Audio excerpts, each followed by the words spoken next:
Here's the truth, you don't owe anyone, any kind of, performative mourning. You don't owe anyone any of these things. Yeah. Hey everyone, I hope everyone is doing good and taking good care of themselves. So today I'm going to talk about what happens when your narcissistic parent dies.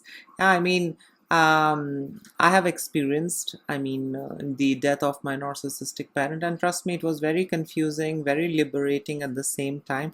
But I was feeling guilty also for being relieved. A lot of things I experienced. So I thought, why not make a video? Something that can help you guys, yeah, because at some point, you are going to, face this. You are going to, see the death of your narcissistic parents. So what exactly happens? With this video, you'll be prepared. You wouldn't be, battling, or you wouldn't be over explaining, or you wouldn't be confused. You would have a roadmap. You will have more clarity, and things will be better for you. So what happens when the narcissistic parent dies? We experience grief that doesn't look like grief. Yeah. So when a normal parent dies, you grieve the relationship you had. But when your narcissistic parent dies, you grieve the relationship you never had. Yeah. So it's grief, but it doesn't look like grief. Yeah. That's what I meant. So you mourn the fantasy, the hope that one day they will change, apologize, tell you, I'm proud of you, I'm sorry son, I'm sorry daughter. But of course, that day never comes. Yeah. So in a way, you mourn the fantasy. Yeah. And their death literally kills that hope too. Yeah. That fantasy you had, that hope you had, their death kills that too as well. He's gone without, repenting. He's gone without, seeking an apology from me. She's gone without seeking an apology. Yeah. So death is something, that kills that hope in the end. And that can feel like, being orphaned twice. Yeah. Once emotionally during childhood, and the second time is when they physically pass away, when they physically die. So it's almost like you being orphaned twice. Yeah. In childhood, they were never there as a parent. They were just there, like, some stranger who was just not interested in you, who just wanted things out of you. Yeah. So you already, experienced a lot of crap since childhood, and you know the last crap is them physically passing away, them physically dying. The other thing that happens when your narcissistic parent dies is, guilt, shame, and social pressure, surrounds you. Yeah. So, society tells you, in general, to honor your parents, even the toxic ones. Yeah? So when your narcissistic parent dies, you are met with platitudes like, but they were your mom, or you got only one dad. Yeah. And you might find yourself, pretending, to feel sad, because not grieving is seen as cold, bad, unforgiving, disrespectful. Yeah. Others are going to tell you, well, she's your mom. They'll expect you to cry, howl, grieve. And, you might, feel pressured into pretending to feel, sad and crying and doing all of that. But, here's the truth, you don't owe anyone, any kind of, performative mourning. You don't owe anyone any of these things. Yeah. It should come from inside. I should mourn from within, from inside. It should not be a performative, mourning act, a drama that I need to do, cry, howl, and say, my mom was so sweet. I love you, mom. I'll, miss you, and this and that. No, you don't need to do that. So don't get pressured if you're surrounded by individuals and they are expecting, you to cry and howl and lament and crawl and do all that drama and nonsense. You don't owe them anything. I mean, just let yourself process things in your own unique way. You don't have to feel pressured or burdened into, you know, getting into this mode of performative, mourning. Don't do that. Yeah. Please understand, your trauma doesn't get erased just because your abuser died. Yeah. It's still there, it's still inside of you. Yeah. So the abuser died, so the chapter is closed. No, it's not. It's inside, it's embedded, it's imprinted all over you. Yeah, the trauma that you have experienced at the hands of your narcissistic parent. The other thing, that we experience when our narcissistic parent dies is the emotional whiplash. Yeah. So, we experience relief, then guilt, then rage, and then confusion. Yeah. I mean, it's a very complex thing. I also experienced that. And, you might feel liberated, you might feel finally free to live your life without their manipulation. But then all of a sudden, there is this wave of grief, not for them, but for your own self. Yeah. For the childhood you lost. Yeah. For the version of you that, you know, was never allowed to feel safe. Yeah. So get you get to experience, area of emotions.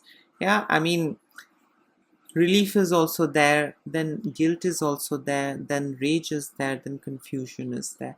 Yeah, because you were never allowed to, feel safe in the childhood. You were never allowed to be a child. Yeah, so you are processing mourning and grieving, and you are confused, you are going through a lot of things. Yeah, it's not just grief and you're sad that she died. No, I mean, you're mourning, the parent, who they could have been, if they had, any amount of shame and understanding. They could have been a good parent, they could have seek forgiveness. I mean, they are horrible individuals, and when they die, you don't get closure.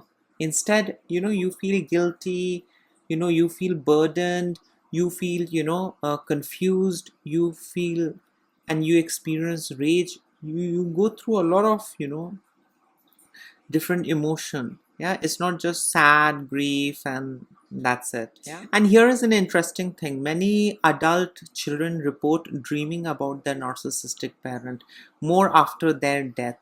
Yeah, these dreams are often unsettling because, your nervous system is still trying to process the unresolved trauma. Yeah. And our toxic society is going to make up stories. She really loved you, that's why she's coming in dream. You need to pray more for her so that she goes to God's place, blah blah blah bullshit. Yeah. So I mean, a lot of, these folks, they do, report of dreaming about their narcissistic parent after their death. And this is because of, your nervous system trying to process, all that unresolved trauma. Even when you go no contact, you will have, weird kind of dreams about your narcissistic parent. Yeah. And this is your, brain's way of telling you that there is unresolved trauma, you need to work on it. Yeah. It's going to, show you a lot of weird dreams, including your, narcissistic abusive parent. I mean, even when they are alive and when they are dead, you are going to experience these things. It's not that they are trying to connect to you and they are trying to seek apology and they are trying to give you closure. No, it's just your body telling you that you need to work on something which you're ignoring. Yeah, which is imprinted, which is embedded. You need to work on that and get that shit out of your system. The other thing that you will experience, when your narcissistic parent dies is, weird and complex, family reactions. Yeah. Others, may idealize, the parent you escaped from. They're going to say, she was so good, he was so good. And, your siblings are going to minimize your abuse. No, she was never bad with you.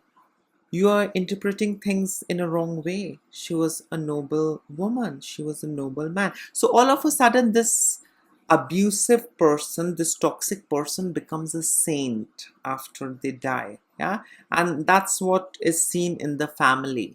Yeah. Your siblings, your relatives, all of them are like, wow, they are so good. And you are like, what? She was a bitch. He was a bad person. He was crazy. And all of a sudden he died and she died and they are saint. What's happening? It's very confusing. They're going to invalidate your pain, your experience. And your family, your extended family, they might expect you, to attend the funeral, to attend, everything, as if you really love them. They will expect you to deliver a eulogy or even cry while inside you're holding back rage and indifference. Some of them have that understanding that you didn't have a good chemistry, so it's okay if you have rage and indifference on the inside. Please keep it inside, but at least fake it in front of the others. Please cry, please attend the funeral, please deliver a eulogy, please say some lies about your abusive mother, say some lies about your abusive father. Yeah, I mean, that kind of pressure is there, from the family front, extended family. Yeah. And if by chance you open up and you express that, I'm not sad she was a bitch, I'm not sad he was horrible father, others are going to judge you. They are going to cut you off, they are going to shame you, they are going to do all sorts of things, yeah, solely to preserve the narcissist image. Yeah, nobody should tarnish the narcissist image, nobody should speak ill about the narcissist, because so once the narcissist leaves the physical plane, the earth, the narcissist automatically becomes saint, god, goddesses, angel. Yeah. And nobody should speak ill about that person, that abusive person who just died. Yeah. You cannot speak facts, you cannot spill facts, you'll be shamed, you'll be criticized, and we are going to gang up and get rid of you. Yeah, because after the death of the narcissist is a god. The narcissist is a goddess. Yeah. So nobody can raise a finger, nobody is expected to speak ill about the dead, the deceased, the abusive dead father or the abusive dead mother. Yeah. So these extended families, your relatives, they don't want to see you, they don't want to understand what you went through or the pain that you experienced. Yeah. All what they're concerned about is the facade, the mask, and that's it. So they are not concerned about the pain that you experience at the hands of your narcissistic father and mother. No, what they are concerned about is how well you cry, how well you howl, and how well you leave your food and drink, and how well you mourn and grieve and sob. That's it. Yeah. So they are just concerned about the mask.